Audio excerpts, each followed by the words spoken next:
Hi guys, welcome back once again. Advice for today is manalig sa ating Diyos, anak na si Jesus Christ. Once kasi nananalig at nananampalataya ka sa ating Diyos, anak na buhay, na nasa langit, na buhay. Siya po ay buhay, hindi po siya kung saan lang pumunta o namatay. Hindi siya tulad ng ibang prophets dyan na kasi tao yung mga prophets prophet, mga tao sila, pero ang ating Diyos anak na buhay, siya talaga ang ating anak nating Diyos Amang buhay na nasa langit na makapangyarihan sa lahat. Inialay na ating Diyos Ama ang kanyang anak para sa ating taong makasalanan, para magsisi ka at magpatawad ka na ating Diyos anak na buhay na si Jesus Christ. Ang taong mga makasalanan, ang tutubos nyon, ang ating Diyos anak na buhay na si Jesus Christ. Kaya ikaw, manalig manampalataya ka lang sa ating Diyos anak na buhay na si Jesus Christ, Jack na Jack, ang kaligtasan ng kaluluwa mo. Once isa kang taong ubod ng sama at hindi nagbabago, pues, kapag sobrang na yung wala ka nang malapitan, nandiyan ang ating Diyos anak na si Jesus Christ. Lapitan po natin siya, manalig manampalataya sa nag-isa nating Diyos anak na buhay. Pagka nanalig ka sa Kanya, mapapatawad ka niya kahit anong sama mo pang ginawa dito sa ibabaw ng lupa.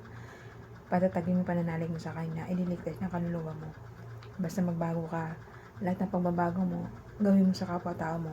Magbigay, rumispeto, magmahal, unconditionally, walang hinintay na kapalit, at higit sa lahat, nananalig na napalataya ka sa ating Diyos, anak na si Jesus Christ, dahil siya lang ang tutubos sa ating mga taong makasalanan. Magbago po tayo, kung may mabigat tayong mga problema, lumapit lang po tayo sa Kanya. Kung may mga mahalaga tayong gusto natin ipanalangin sa Kanya, tulad ng nalulugmot na tayo sa kahirapan, nagulugi business natin, gusto natin makapasa sa trabaho o sa pag-aaral, gusto natin successful na business, o gusto natin makakapareha na matino, so hihiling tayo at dadalangin tayo sa pangalan niya. So tayo mga tama kasalanan, yung mga kasalanan natin, pagsisihan na po natin, magbago na po tayo. Palagi tayong magdasal, manalig manampalataya na meron tayong Diyos anak na buhay na si Jesus Christ, na unconditionally na nagmamahal sa atin. Tayong mga tao, hinintay lang tayo magbago. Yung paggawa natin ng kasalanan, huwag na natin paulit-ulit. Nakakasawa na Hindi nyo ba alam, bawat gawa natin kasalanan, nakalista yan sa langit. Bawat yan, i-judge tayo na ating Diyos anak na si Jesus Christ kung anong mga ginawa natin dito sa lupa, kung anong kondaming ginawa mo.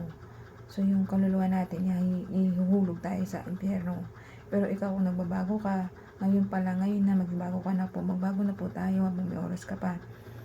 Kasi kapag wala ka ng oras, hindi kahit ano sisi mo, hindi ka na pupunta sa langit. Punta lang tayo lahat sa impyerno. Kaya ikaw habang maga pa, manalig mo ng palataya ka sa ating Diyos anak na si Jesus Christ.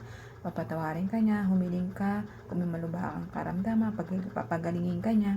Gusto mo makapasa, successful na business, magandang buhay, successful, kapatid na maayos, matino. Ipagdasal po natin sa ating Diyos anak ng buhay na si Jesus Christ. Tsak lahat yan, magagawa niya lahat yan. Mangyayari at matutupad basta may pananalig ka lang sa Kanya. Patatagin yung pananalig mo sa Kanya, sa ating Diyos anak mo si Jesus Christ na buhay na siyang tutubos sa atin mga kasalanan. Kaya ikaw habang may oras pa, habang may panahon ka pa, magsisi na po tayo at bumalik loob sa ating Diyos anak na buhay na si Jesus Christ, at magsisi sa lahat mga kasalanan natin. Tsak na tsak, papatawarin niya tayo, at tsak na tsak, lahat ng mga hiling natin ay matutupad basta palagi ka lang magdasal at manalig ng palataya sa ating Diyos anak ng buhay na si Jesus Christ.